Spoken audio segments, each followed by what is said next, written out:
All right, everybody, 3:45. You promised you'd be back in your seats. Oh, sorry. All right, we're going to get started with our finale, New and Old Tools for the Future of Public Lands. Phil Hansford from Wilderness Society is going to be moderating, one of our co-sponsors today, so thank you again. All right, last call. You people in the back, don't make me come out there.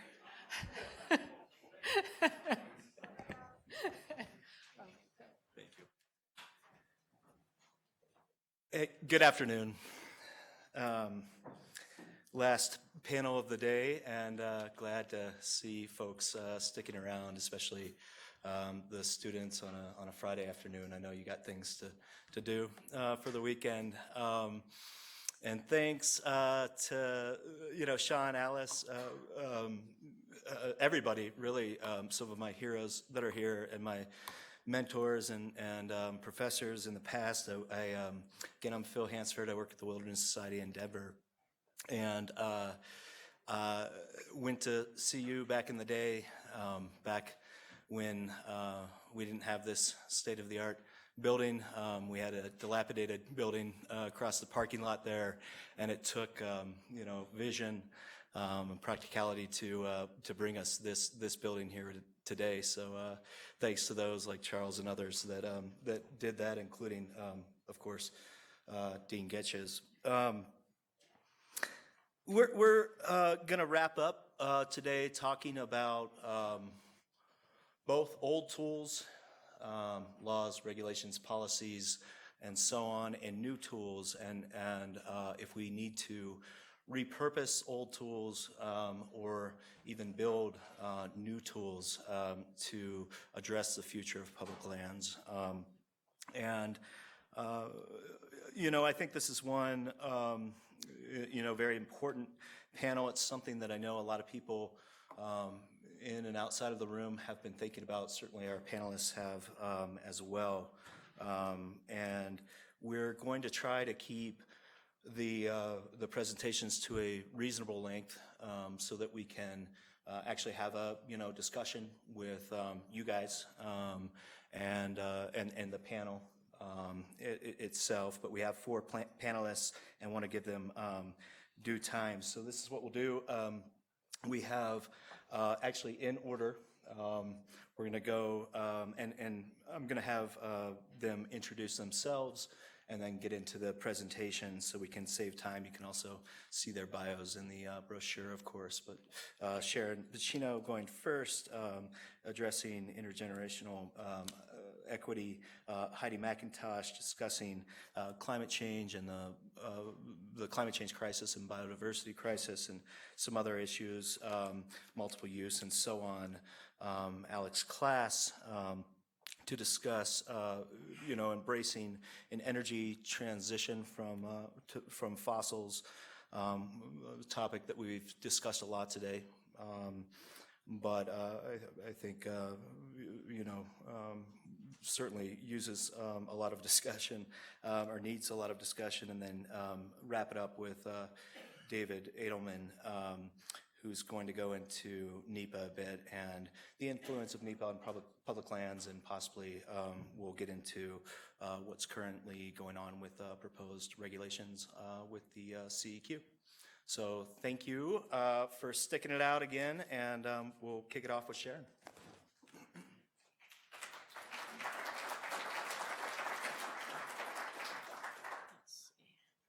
Thanks, Phil.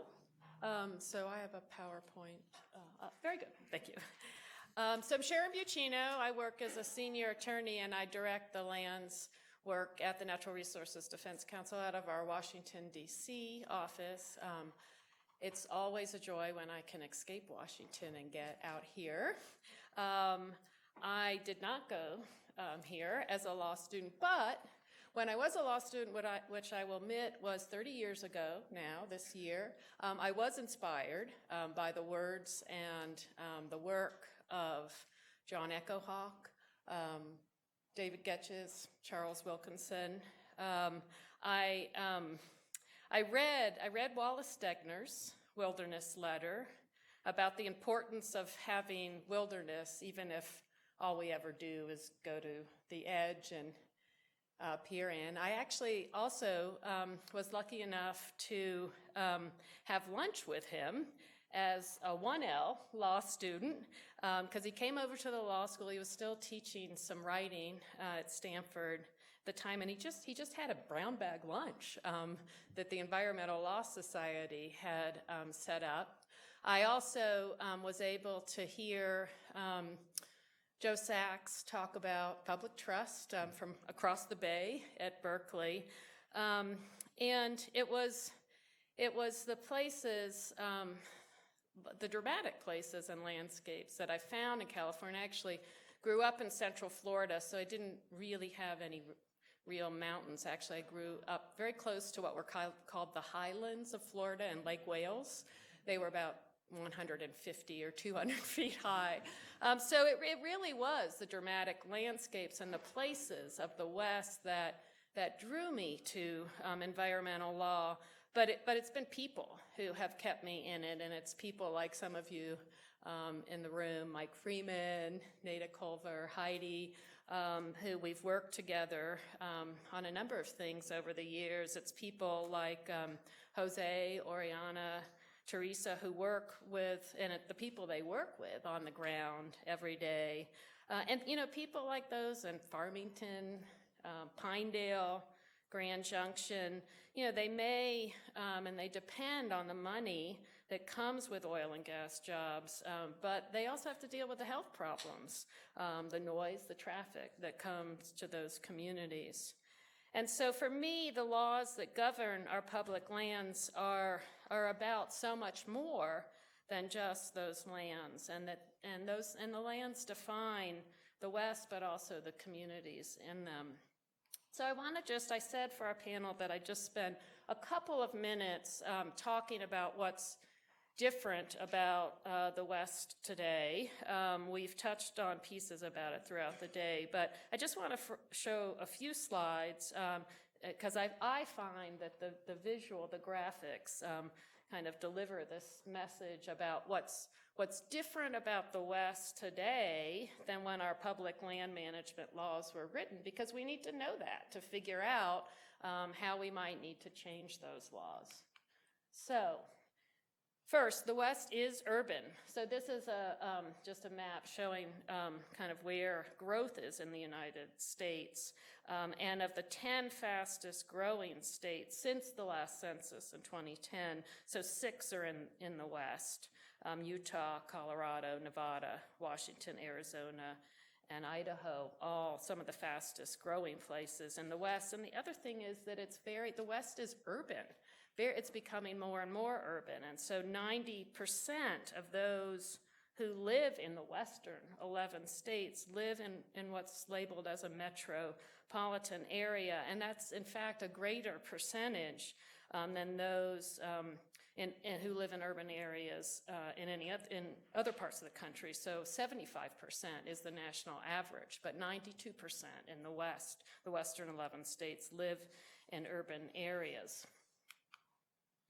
So jobs, it is, more people are coming here. Part of the reason is that there's job growth here.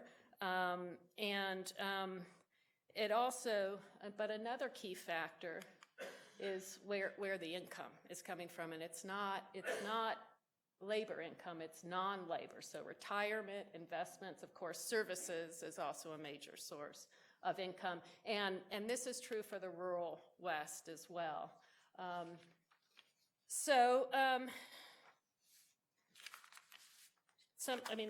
You all are living this, a lot of you, so, but I find that seeing it in the graphs is important. But now for a slide that you might not have seen.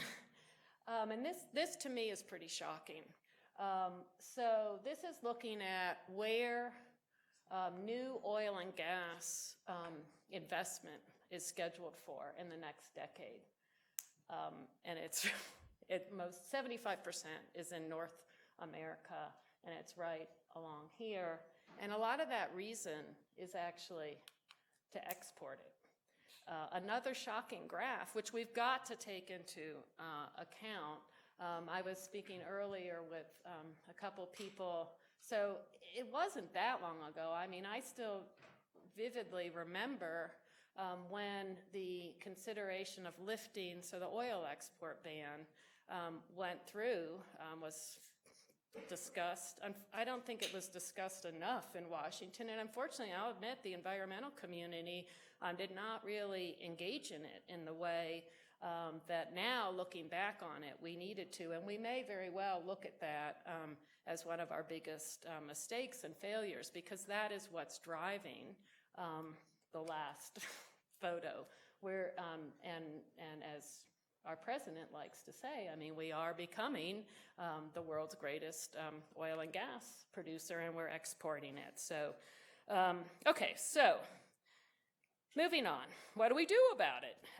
How do we retool our laws to use our public lands in a way that help us solve climate change rather than fuel it further? And you might call me idealistic. I do think I'm idealistic, and I still am, even though I've gotten older. But I am going to go big.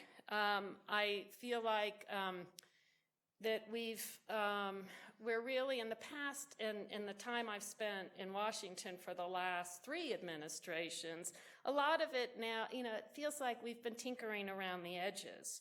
And thinking boldly is really part of the way I'm maintaining my sanity in Washington, D.C., because I do have plenty of defense to do, but I'm not settling for that. And I feel like by spending some time on some ideas that will allow us to really leap past this, I'm not going to settle for just getting back to where we were before, when hopefully, and it may not be within my professional lifetime, so I'm glad the students are here, but when the pendulum swings back, and as John Leshy was saying last night, when we get that reaction that may be our next progressive movement, we've got to have some of the ideas generated and formulated and ready to act on. So that's what brought me around to this idea of intergenerational equity. So, okay, this is a quote. "It is the continuing responsibility of the federal government to fulfill the responsibilities of each generation as trustee of the environment for succeeding generations." Okay, extra credit.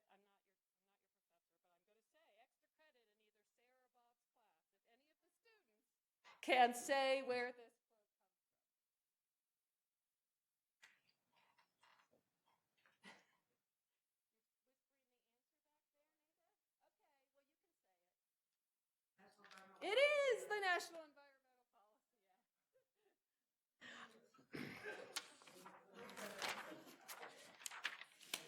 Act.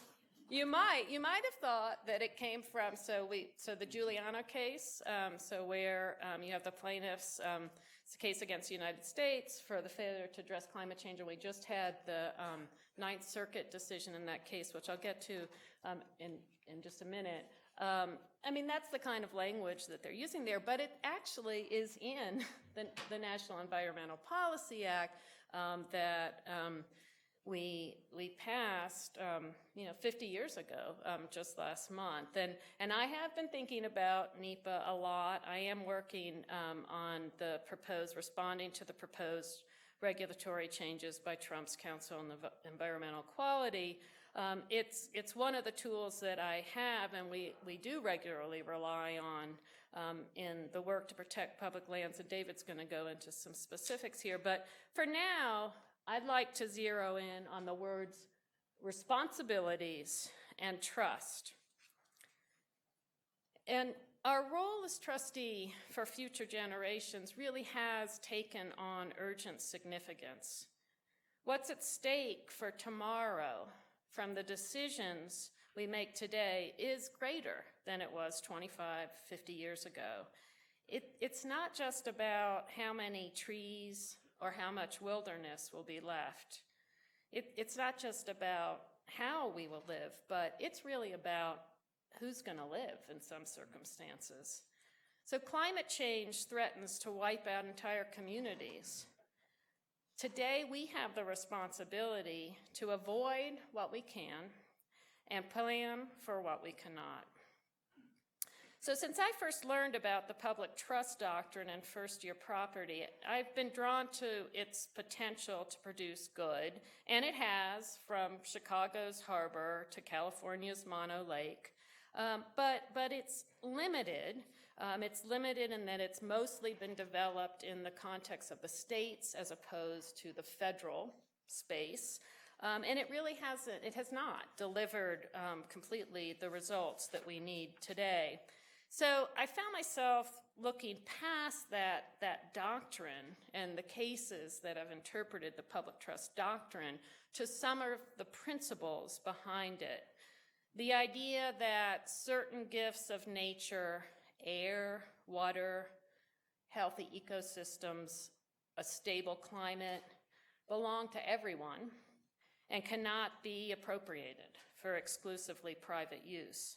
The trustee has a fiduciary responsibility to manage these assets, the principle of the trust, for the benefit of yet unborn beneficiaries. So this principle of intergenerational equity, we've talked about a lot of types of equity throughout the day, and so now I want to add and dig into this principle of intergenerational equity. It's been discussed and developed quite robustly in international law.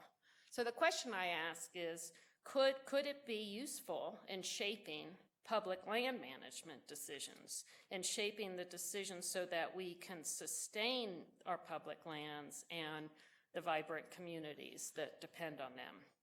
My answer is yes, and I'll just take a couple minutes to explain how. I'll first share what I mean by intergenerational equity, and then explain how we apply it in public land management decisions and how we can enforce it as well. So what do I mean by intergenerational equity? So it rests on this, the idea that John Rawls actually wrote about in his 1971 book, Theory of Justice, called The Veil of Ignorance. And that veil asks, what kind of society would we want to live in if you didn't know, you had no way of knowing beforehand who you would be in that society? Would you be rich or poor, male or female, young or old, black or white? Intergenerational equity then adds the component of time to that. And it asks what kind of society you would want if you were ignorant of when you would be living. So under a veil of ignorance, most of us would want the rights of future generations to limit the actions of current ones, for none of us would know whether we would be living now or later. And this is the theory upon which the Juliana case that was recently decided in the Ninth Circuit is based. So the plaintiffs sought to apply a trust responsibility to the federal government to ensure a stable climate. And as the consequences of climate worsen, courts, they may choose to adopt this broad responsibility. The Ninth Circuit didn't, not in its recent Juliana decision, and it decided the case based on standing. So the Ninth Circuit found that the plaintiffs had, in fact, established a concrete and particularized injury. They also actually, the court found they had established causation. But the problem the court saw was the court's inability to address the problem. While the court found that, and I'm quoting, is much to recommend the adoption of a comprehensive scheme to decrease fossil fuel emissions and combat climate change as a matter of national survival. Such scheme was beyond the ability of the court to design and enforce. In the words of the court, any effective plan would necessarily require a host of complex policy decisions entrusted, for better or worse, to the wisdom and discretion of the executive and legislative branches. While the Juliana case may not proceed, the Ninth Circuit's decision leaves open a path to enforce intergenerational equity on a slightly less broad scale. In addition to seeking an injunction in that case requiring the government to cease permitting, authorizing, and subsidizing fossil fuel use, the plaintiffs had also sought an order compelling the government to take affirmative action, so to prepare a plan subject to judicial approval to draw down harmful emissions. And in my view, I think it was that second affirmative piece that the court really just seemed unable to see how it could do anything and it could complete, and that's what really drove that redressability factor and decision. The plaintiffs may have more success, plaintiffs in general, and I think this is one thing that we as the public interest litigators in this space should think about, is that we may have success in overcoming this redressability hurdle by limiting the relief that we seek to an injunction that's forcing the federal government to cease actions supporting fossil fuels, and especially within the public land space. So how do we do that? In my view, yes, a comprehensive new statute would be great, but what I want to spend my last couple minutes on is that I don't think we need that. And I don't think it's necessary. And I think, and John, you mentioned a little bit of this language last night. I think that we can use the public interest standards that exist in the various laws that govern management of our federal public lands. And if you have to start with the Constitution and the Property Clause, and those of us who have been working in the space of litigating Trump's action on Bears Ears and Grand Staircase national monuments have come to know the Property Clause quite well. It does give authority over the public lands to Congress, and it provides that the Congress shall have the power to dispose of and make all needful rules and regulations respecting the territory or other property belonging to the United States. So Congress has delegated this authority to various agencies to manage the various lands under various standards. And we have a spectrum of this protection. We've been talking about it throughout the day. So there's certain lands like the parks, some of the monuments that are managed under the standard of the National Parks Organic Act, which says to set aside lands to conserve the scenery, natural and historic objects, and the wildlife. And then you have other standards that apply to the National Wildlife Refuge System. There you also have this language about protecting wildlife plant resources and their habitats within the United States for the benefit of present and future generations of Americans. And I would argue that even the multiple use standard cannot be used, that those lands managed under a multiple use standard cannot be used in ways that deny their benefits to future generations. I had words about the Forest Service too, but I think I'll leave those and we'll move to our other panelists, and hopefully we'll have time to discuss. But in conclusion, I would argue that we've entered an era where the future is not necessarily better than the past. In fact, there are youth all across the country who are protesting climate inaction because their future looks much worse than the past.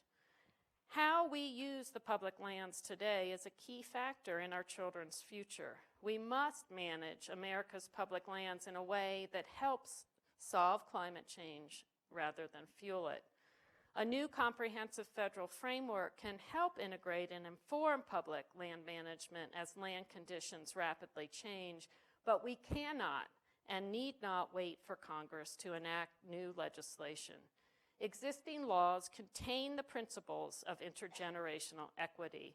It is up to us to breathe new life into them if we care about our children's future.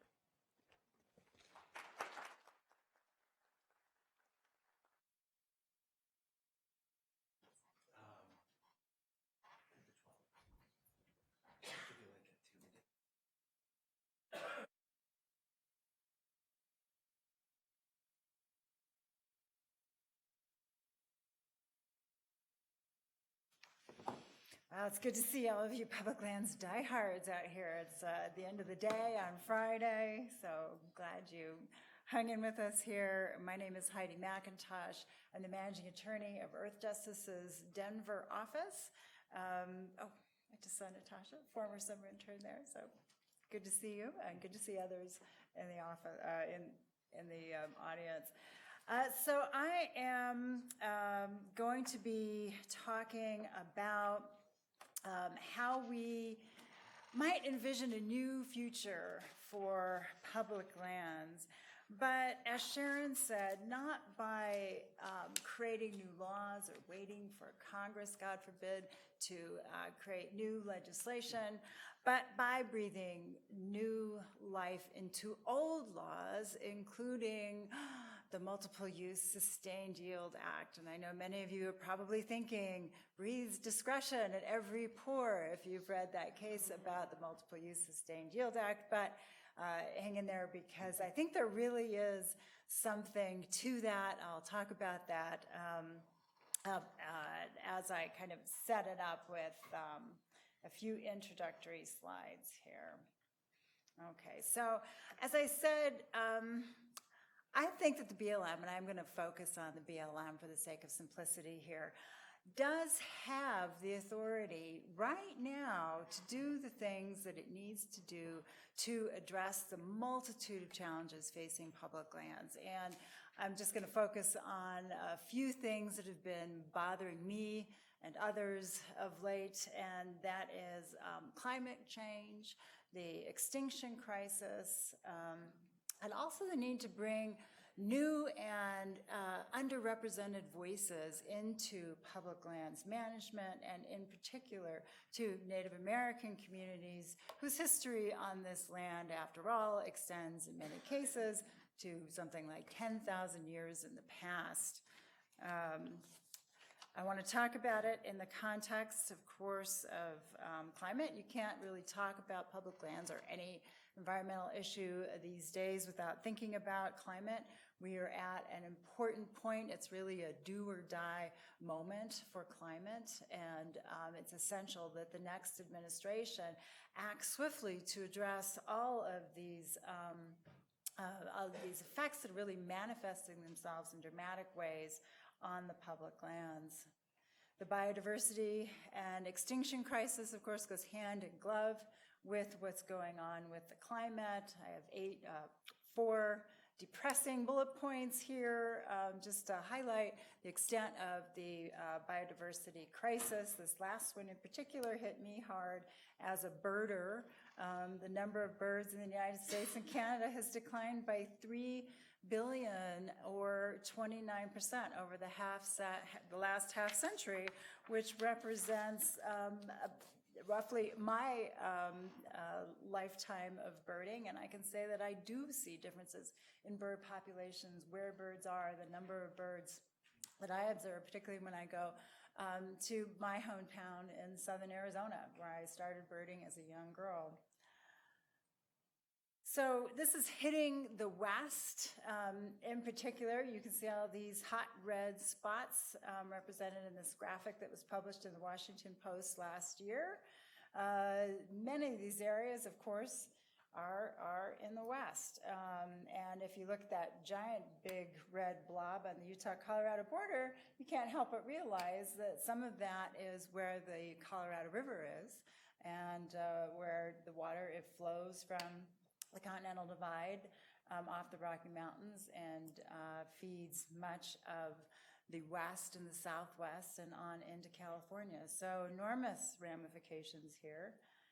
And some Western counties are getting hotter faster than the rest of the United States. Again, this is a graphic from that Washington Post story showing that Grand County, Utah, and Rio Blanco County, Colorado are getting much hotter than the rest of the country, and faster, as the graphic indicates.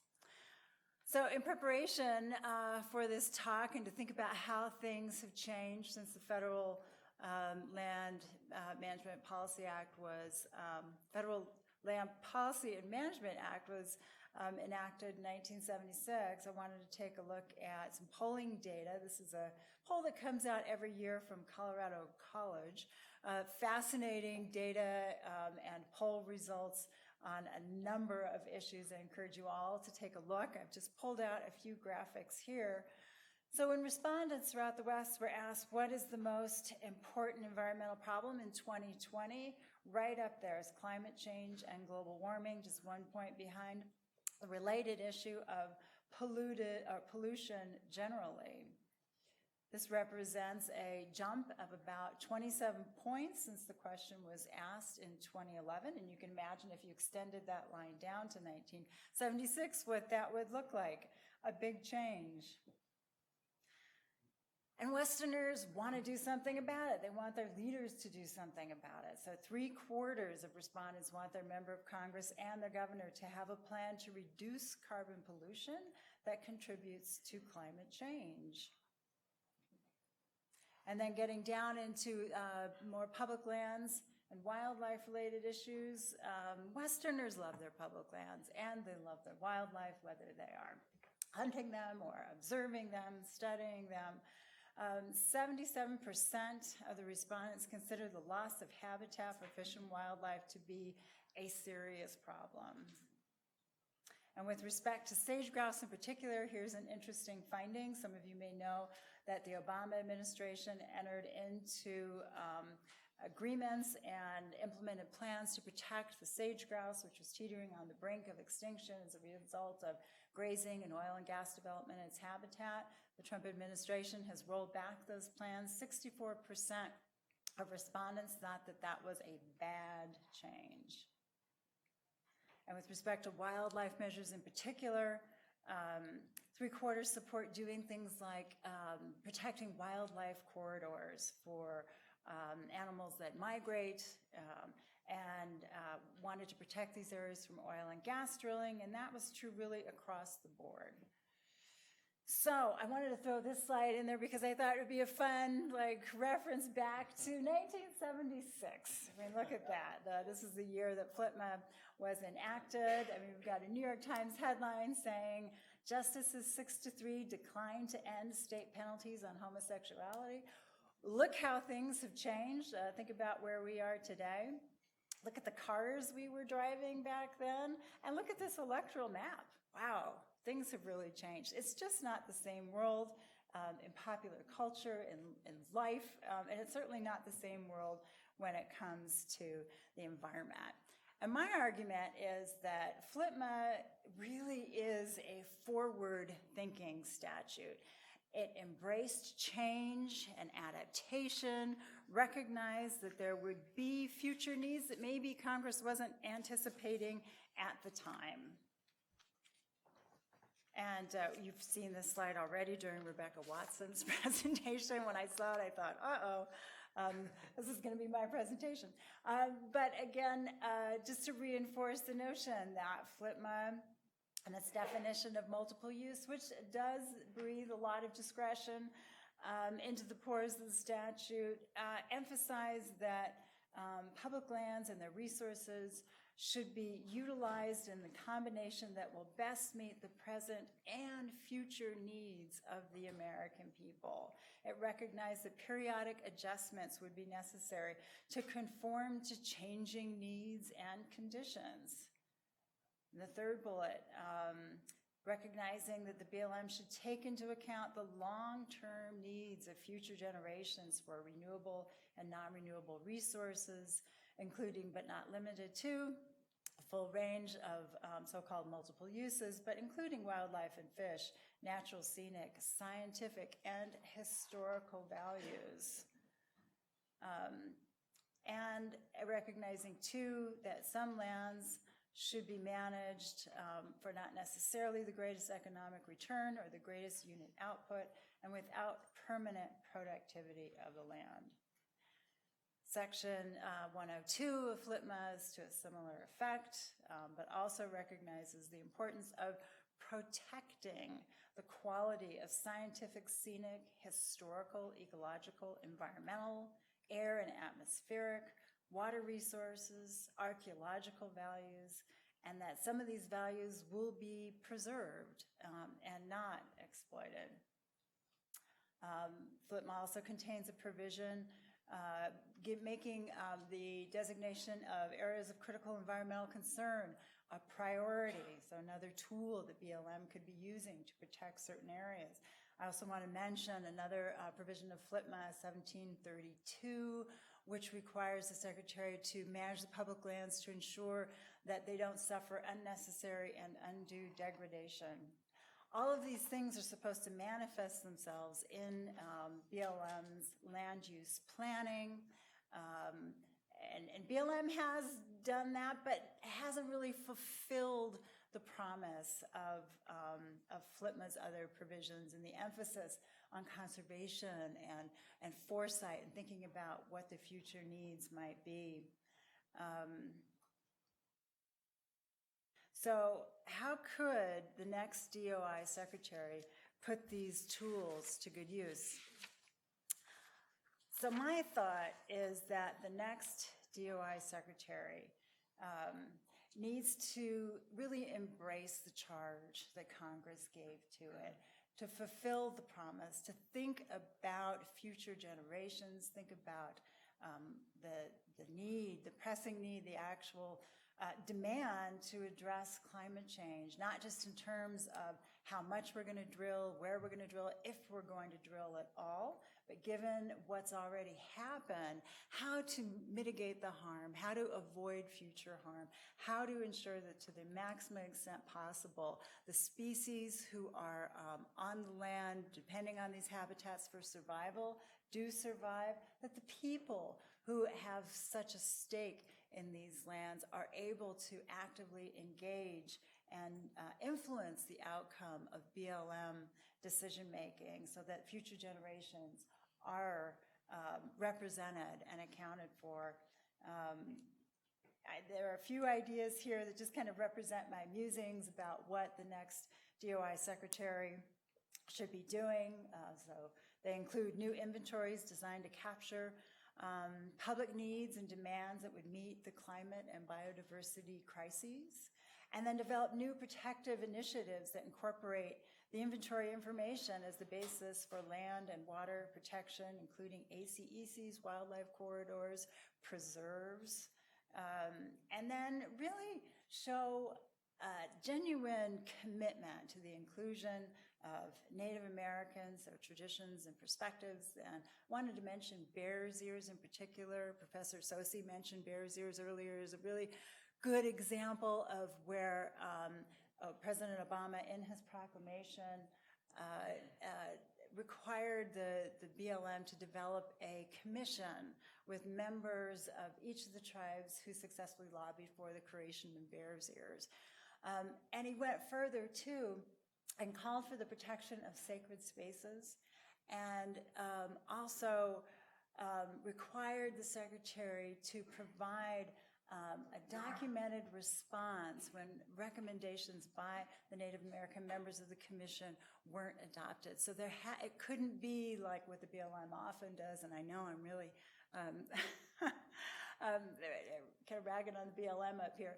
But too often you see the BLM just taking a public comment and not really grappling with it the way that it should, and not giving the comment the respect that it deserves. In this case, President Obama's proclamation requires the secretary to really grapple with the input of the Native American members of the commission. And I think that's a model for going forward, could even be built on. I think it's important to really ensure that decisions are based on best available science and create a task force and new structures within the department to create accountability to make sure that all of these things take place and really reflect the future needs of the American people.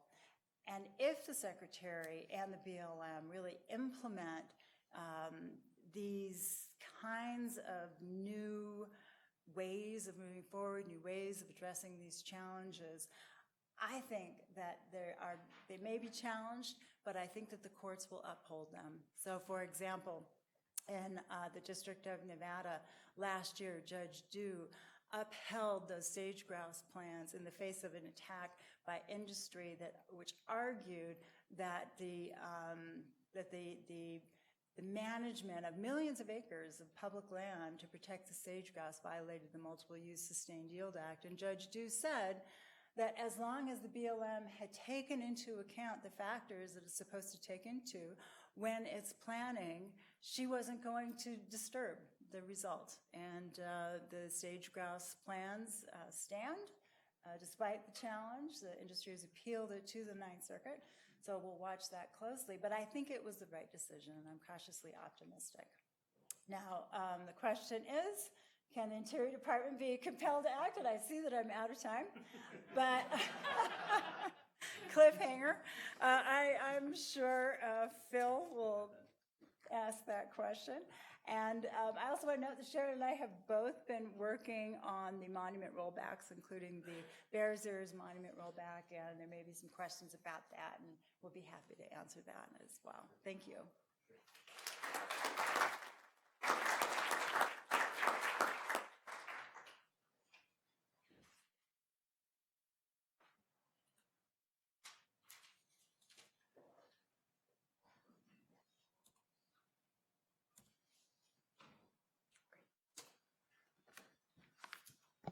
Hi, everyone. It's such a pleasure to be here at University of Colorado. I always come, really enjoy visiting the faculty and meeting with students, and it's really a privilege to be involved in today's discussion. So I'm a professor at the University of Minnesota Law School, and most of my academic research is and writing is in the energy law area, particularly energy transportation, so oil pipelines, natural gas pipelines, electric transmission lines, and the regulatory regimes that govern those, and particularly focusing on the need to integrate more renewable energy into the electric grid, transportation electrification, and so looking at what some of the barriers are to building more renewable energy, and particularly building more electric transmission lines that are critical to bringing renewable energy and really being able to create an energy transition in this country.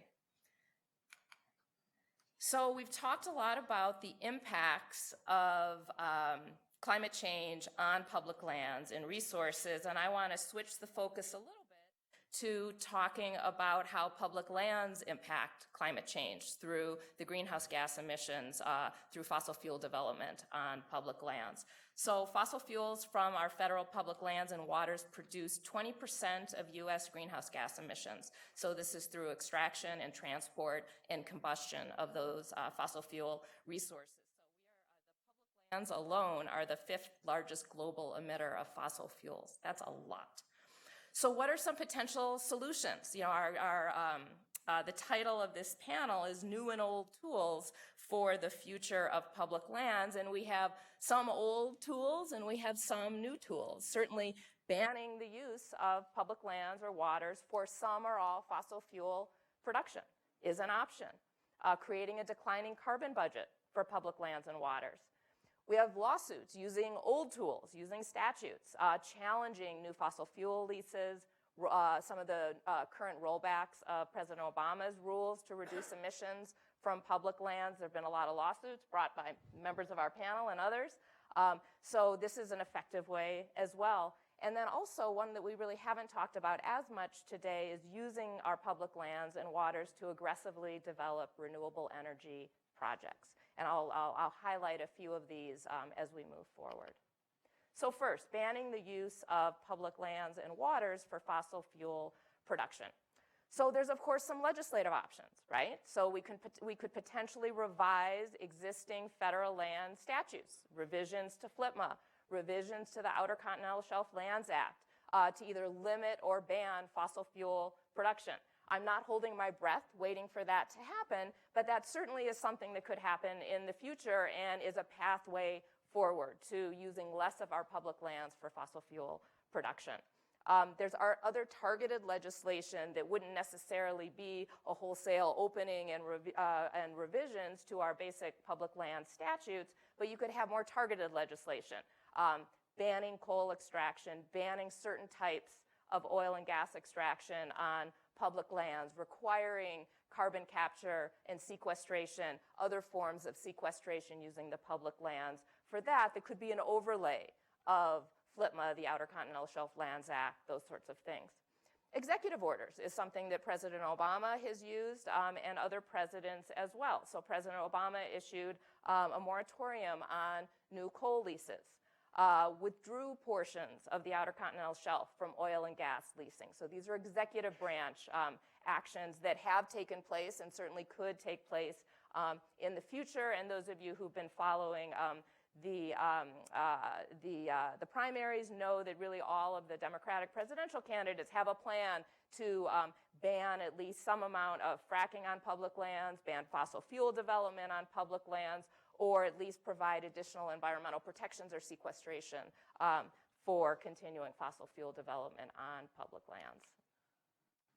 So a statute that Steve mentioned earlier that has been proposed in the House just in December is the American Public Lands and Water Climate Solutions Act. So this has a goal of making public lands and waters a net zero source of greenhouse gas emissions by 2040. So instead of a complete ban, you have a moratorium on new leasing to come up with a plan. And then you have carbon budgets that are ratcheted down each year to ultimately get to net zero. There's restoration of public lands to create additional carbon sinks. And there's quite a focus in this proposed legislation on involving environmental justice communities and trying to ensure a just transition to deal with the economic displacement that was talked about earlier today with regard to New Mexico, and we have this issue in Wyoming and in other states as well. It's a revenue-raising approach as well, so increasing leasing fees and royalties on extraction, fossil fuel extraction from public lands, and those revenues would go to a transition fund and go to the states where extraction takes place to deal with this idea of a just transition, and also increased use of carbon capture and sequestration. So I think it's really helpful in thinking forward, what are some of our new tools we could use is this type of legislation that's being introduced right now. Clearly in the current Senate, it's not going anywhere, but it helps us sort of think about and react to different ways, different new approaches to dealing with fossil fuel development on public lands in an age of climate change, which is a different age than we had when our public land statutes were enacted. Focusing in on some of our existing legal tools, targeted lawsuits that have been fairly effective in at least stopping the increase of new fossil fuel development on public lands. So we have some court decisions finding that President Trump's repeal of President Obama's moratorium on coal leasing has to comply with NEPA. So that's a decision from 2019. Violations of NEPA for the failure to study downstream greenhouse gas emissions from new oil and gas leases. There's a whole range of lawsuits under the Endangered Species Act, under FLTMA, the National Forest Management Act, Coastal Zone Management Act, the Antiquities Act, that are moving through the courts and that we've had some discussion of already today. And also legal challenges left and right with regard to the Trump administration's reversal and rollback of Obama administration rules governing methane emission on public lands, efforts to increase royalties for fossil fuel production on public lands. And I think these, I will call them old tools, litigation using traditional statutes is a very effective tool and one that should continue. My last slide here may be more controversial in the room. So how do we want to use our public lands and waters to produce renewable energy? Because we can't just say, no, we don't want fossil fuels anymore and not replace it with something else. We still want the lights to turn on. We still want forms of transportation. We still want to live in a modern society. Is there a role for the public lands in this transition, or is there not? So this idea focuses more on the demand side than the supply side. So the supply side is cutting off our supply of fossil fuels. And I think that's very important. But this focuses on the demand, so creating more renewable energy, lowering the price, making it more available to also create a shift to renewable energy and address greenhouse gas emissions in that way. There were lots of legislative and regulatory proposals during the Obama administration for expedited project review for both onshore and offshore wind and onshore solar on public lands. And some of these plans have been talked about already today: the Western Solar Plan, the FAST Act, which is an effort to speed up federal permitting processes. It wasn't directed at renewable energy, but it certainly applies to renewable energy projects. We talked about the Desert Renewable Energy Conservation Plan. So this is something that will help us get a handle on maybe how to address renewable energy projects on public lands. The problem is that renewable energy development can come into conflict with our old tools to protect public lands. So big renewable energy projects often run into NEPA lawsuits, NEPA challenges, NEPA delays, issues with the Endangered Species Act. Environmental groups, some have tried to facilitate renewable energy development on public land. Other environmental groups see these as a big industrial project, just like a fossil fuel project. And it's very difficult to do these developments, and where are we going to do them, and do we give renewable energy a free pass? Do we give them half a free pass? How do we deal with that?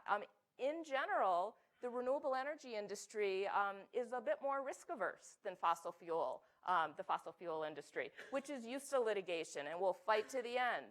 Renewable energy developers will say, I maybe don't want to deal with this. You don't have the same history. And it shows in terms of the renewable energy that, development installed that we have on public lands. It's very, very small, and it's not that our public lands do not have good renewable energy resources. They have wonderful solar resources, wonderful wind resources. Only 3,000 megawatts of the 100,000 megawatts of installed wind energy capacity is on our public lands. Right now, wind energy is 7% of the nation's electricity supply, and it's over 30% in some states. This is not small, and we have enough wind energy in the country to power the country 3 times over. But very little of that has been built on public lands, and it's because developers don't want to deal with building on public lands if they don't have to. It's much more difficult because of many of our really important environmental and federal land statutes. The American Wind Energy Association actually issued a statement in support of the recent proposed NEPA regulations. So that's not surprising to me, in fact, because NEPA regulations, NEPA litigation has been a big impediment to building wind energy in this country. So what can we do about that? I think the new federal statutes streamlining onshore and offshore wind is something that we should seriously consider. New federal statutes streamlining the siting process and the eminent domain process for renewable energy development, eminent domain being on private lands, and dealing with transmission lines. Rebecca mentioned that in her lunchtime talk as well. Federal government processes that make it easier to site transmission lines on federal lands, but even a bigger problem is the inability to site interstate electric transmission lines on private lands because of the state-by-state process for that. And I think we need more federal involvement in that as well. So I would suggest that the federal government should allow our public lands to be a model for innovative renewable energy development instead of really reluctantly following behind the renewable energy transition that is primarily happening off of public lands. So I will stop there, and I look forward to a discussion at the end of this.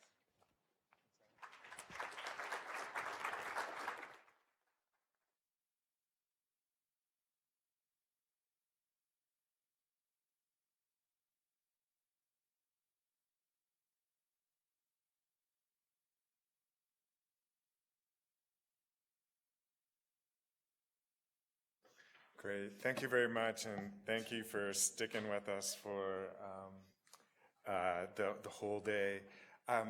This has just been a great conference, and it's been a wonderful conference because there have been so many different perspectives and voices. And especially since we're running short on time, I may try and keep things particularly short with my talk. When we got together to talk about what we were going to cover today, we felt like it was important to discuss at least a little bit the proposed changes in CEQ's regulations that are currently pending right now. And I've been working with a group of law professors on preparing some comments on them. And what I would, the perspective I would put this under is it should not be surprising to us at all that the Trump administration is seeking to erode NEPA in very significant ways because it has such antipathy to expertise and to science generally. And we can look at the Trump administration as being sort of the high water mark for this kind of conflict between policymaking and science and facts. But I think we can also look at it as sort of a much longer trend that we've seen. If anyone has read the book Merchants of Doubt, that book traces like a through line from the battle over regulating tobacco back to the early 1960s through to the oil and gas industry's opposition to climate change. And they're all, to my mind, of the same ilk. And what we're sort of seeing with these proposed changes to NEPA is very much, I think, part of this pushback against science and facts and sort of actually reflecting on the implications of the policies we're making rather than sort of making decisions in sort of deeply tribal or ideological grounds. So that's in part at least the way I'm looking at this. I want to start off by saying, NEPA is not perfect, but it's really important to understand what its exact imperfections are. And one of the things I think that is troubling about the way the Trump administration is looking at this is I don't think, first of all, one irony of NEPA is we actually don't, for an informational statute, we don't know that much about its implementation itself. There's a centralized database with regard to EISs, but the overall implementation, particularly EAs and the utilization of categorical exclusions, that information is really mostly within the relevant agencies. It's spread all over the place, and it's really deeply imperfect. And so I think we start off with a very skewed and kind of partial picture of actually how NEPA is implemented on the ground. So I'm just going to start out with some, basic figures given what we know and acknowledging what we know is relatively imperfect about its actual implementation. The best estimates we have are that about 95% of federal actions that are potentially covered by NEPA actually fall under a categorical exclusion. And therefore, any potential delays associated with NEPA compliance, such as it is, are minimal. Almost another 5% are environmental assessments, and less than 1% are environmental impact statements. That number has also been declining by almost 40% since 2008, from about 275 or so to about 170 today. And you should sort of take that number to heart. 170 out of literally thousands of significant decisions that the federal government is making on an annual basis. And yet, how is this issue framed? It's all framed around EISs. It's all framed on the delays associated with EISs. And I think we have a very distorted picture of what NEPA compliance actually looks like. This is some information that John Ruppel gave to me, who's done a lot of really great empirical work looking at the implementation of NEPA. So BLM completed 4,600 NEPA reviews for oil and gas projects between 2016 and 2019, 2 required EISs. Similarly, under the minerals program, 685 NEPA reviews were conducted, just 6 required EISs. And obviously this is anecdotal, but it's certainly consistent with our general understanding. such as we have it with regard to empirically how NEPA is actually implemented by federal agencies.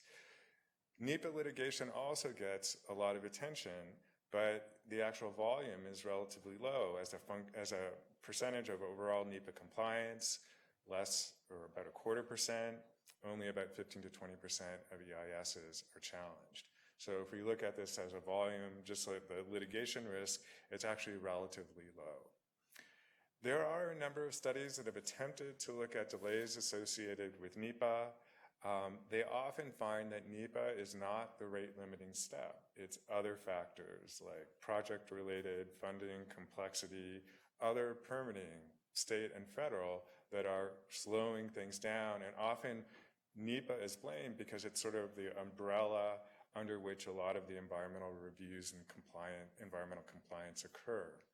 So it's really, really important to be clear, because we could end up sort of throwing out something that is really valuable, that in any event, I would say NEPA has been streamlined arguably too much given the volume of CEs that are utilized.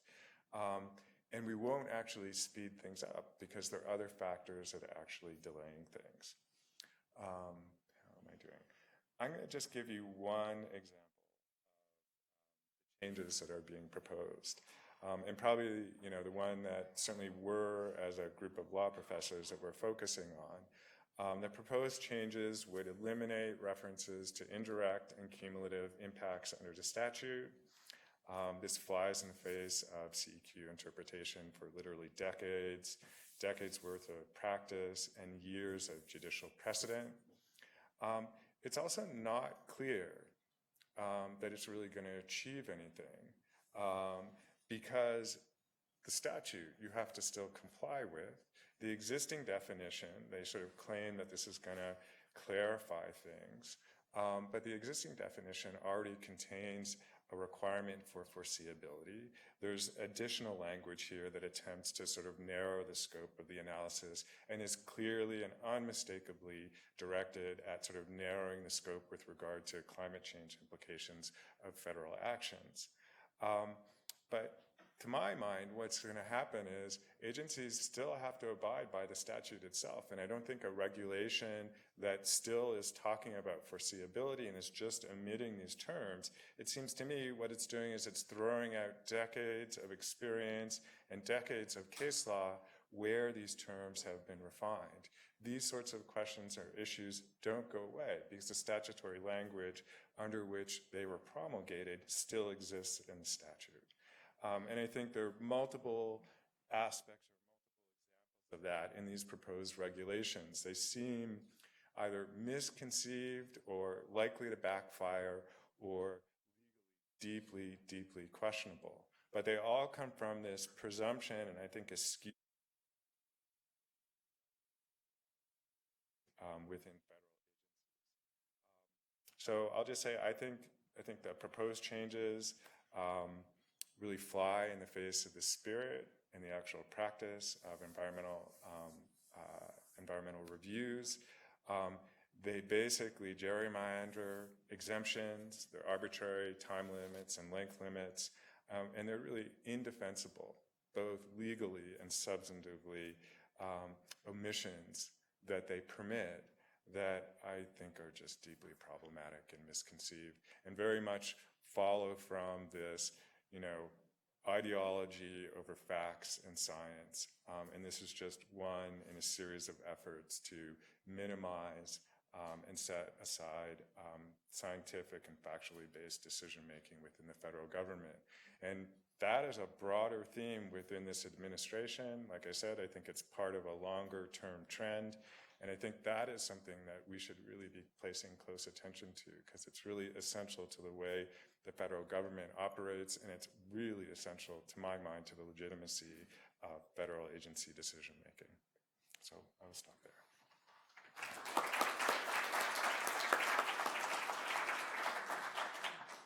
All right. Thank you. That was really great. We do have about 10 minutes left in the conference. Looks like there are a few questions already. I would also ask if students have questions, maybe they could go first, but happy if they don't. Okay. Maybe in the back and in the front here. I also have some questions, but I don't know if we'll get to them or not. Thanks for the great discussion, but a startling omission. No one mentioned the absolute deceptive misuse of benefit cost analysis with a discount rate greater than 0. The old joke when I was teaching long ago was that you took the entire global economic product and did a BCA of 1%. In 400 years, it would be worth $1.37. BCA is profoundly misleading for even the short term. Its duration value is very, very short, 60 years maybe, and that's within a general equilibrium framework, which is no longer real. So teaching people about BCA and discount rates is a very good, if you'll forgive me quoting Weinberg, crap detector. It's really important for lawyers to understand the deceptions of so-called objective benefit cost analysis. It's not objective and it's not useful, especially deceptive and worthless for intergenerational considerations. Thanks. Yeah, thanks for that comment. Thanks. Any students? Yeah. Or I'm a student. Well, one suggestion I'd make, I don't know, to all of you is to document how, since these time limits have been put into place by the administration, that the quality and the usefulness of EISs has just tanked. I review EISs for my job, and it's just, they've turned into just general statements of what kinds of things can happen when you drill for oil and gas instead of, or, it's not just oil and gas, but everything. And it's, instead of doing a site-specific analysis that actually tells you something that you didn't already know. And so that's just a comment. But I also was curious about the word close, in the close causal relationship. I mean, to me, yeah, reasonably foreseeable and causal relationships, that's nothing new. But it's the close causal relationship that is extremely worrisome, because most relationships aren't that close. It's a complicated world. And so is there any analog of that in other laws, or do you have any idea how a court might interpret that? Our consensus is they just made it up.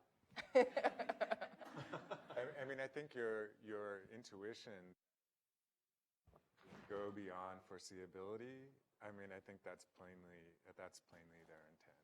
So, and I think that's a fair qualification of what I was saying. I think they would even leverage foreseeability and construe that pretty narrowly as well. So, I think it adds further weight to sort of narrowing the scope of the analysis, but I expect that they would even do that under the existing standard. And I'm really glad you brought up the first point about, it's just looking at, what's actually happened because some of these proposals have been in place, the streamlining, for certain types of projects, and now they're trying to apply it more broadly. And I'm glad you mentioned that, because I get the chance to participate in a webinar next week that the National Association of Environmental Professionals is putting on. CEQ is going to present their changes, and then the road builders representative and I get to have a conversation about that afterwards. And I think, and I actually view that group of people, they're professionals who want to do this review well, and they're going to be some of the people that have that kind of information, and they should be putting it into this comment period. So the comment period runs through March 10th, and I think to the extent one of the strategies to push back on this and block these changes from going forward is to put evidence into the record that is contrary to the claims that they say, the reasons they say that they're putting these changes forward.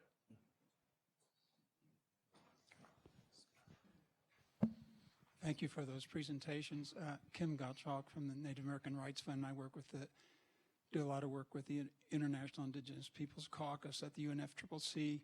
And I would just like to get some reactions to this, I guess, idiosyncratic feeling that I have. I really don't like the phrase best available science or long-term science-based solutions, because it seems to me it's Western-oriented and leaves out the idea of traditional knowledge. And that's specific in the Paris Agreement, of course. It says best available science all through the document until you get to the adaptation section, and it says, when appropriate in adaptation, you can look to traditional knowledge. And the people I work with, the indigenous peoples, feel that whether you call their knowledge science or not, in fact, I think a lot of them would prefer not to. It's a different way of knowing, but it's just as valid. And it seems to me it should say based on the best available knowledge. Well, I agree completely with that, and that is another, Heidi mentioned a couple of the specific, Professor Tosi did too, earlier elements of Obama's proclamation on Bears Ears, and the value of traditional knowledge was explicitly spelled out. And I would say for the first time, we're acknowledging as a national government that that has to be part of the input that we have to make wise decisions about how we're managing the public lands. So I think I think Bears Ears is a model for that, the Obama Bears Ears proclamation, and I think could even be built upon. So I have a question about categorical exclusions and 1022E.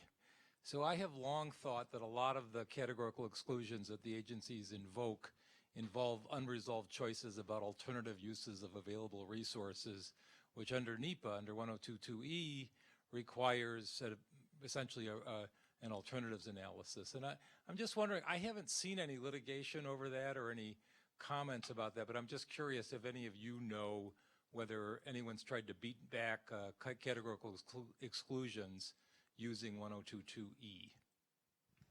You know, I just looked at this recently. There has been litigation over whether alternatives have to be considered in conjunction with a categorical exclusion. And my recollection of those cases is the courts basically said no. That because there are no significant environmental impacts, by definition, under a categorical exclusion, then you don't have to do an alternatives analysis. So that's my, this is brief, but that's my recollection of at least the little bit that I've read about, I think what you're trying to get at. And I'll just flag on categorical exclusion. So one of the proposed changes is to allow an agency to adopt a categorical exclusion of another agency. A group, and a lot of the groups, like NRDC, we're not going to oppose the concept of a categorical exclusion because it's actually one way that allows limited resources to be focused on the problems and the issues that really matter. Now, of course, the problem is that they've been, the concept and the principle has been abused by using it to cover things like oil and gas drilling or logging that don't fall within the definition of the type of action that either individually or cumulatively does not have a significant impact. And the problem with this proposal is that, and this is well established in existing CEQ guidance, but you essentially have to go through a rulemaking to put a categorical exclusion in place, and there's a public process there, but once that rulemaking is done, for the most part, there isn't a public process after that. There's no opportunity for me to put in the kind of alternatives analysis. And so if you have another agency just saying, okay, well, the Forest Service already did this here, I'm going to adopt it, then you've lost even the limited public involvement that you had in the first place. Maybe one more question? And if Yeah, you certainly. can go, you can go. Yeah, that'd be great. Yeah. You have the mic. yeah, we'll do this one last question and wrap it up. Thank you. So from what I understand, there's a way to coordinate compliance between NHPA and NEPA. So how have these changes kind of changed that? Like, what does that look like now? Yeah, that's a really good question. It doesn't. So there's a provision in the regulations implementing the National Historic Preservation Act that allows for that coordination with NEPA. So there's nothing in the NEPA regs that relates to that. So technically, they're not eliminating that connection, but to the extent they're changing what has to happen in NEPA, then that is going to have the effect of, you could still rely on NEPA, and if NEPA isn't as good as it was before, then, so you're right to flag that as part of the, I'll say, indirect consequences and effects that are going to flow from some of these proposed changes. Yeah, thank you. And thanks to the panelists and everybody. Great conference. Thank you so much.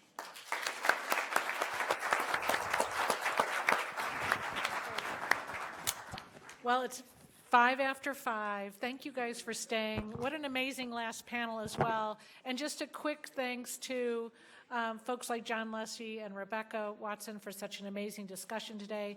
Every single speaker, especially those who flew in to be here, thank you for your diligent preparation, and thanks for the audience for your amazing questions. So safe travels to those heading back home, and I hope the students in the room heard that clarion call for action, and we're throwing a lot into your laps. Thank you all so much.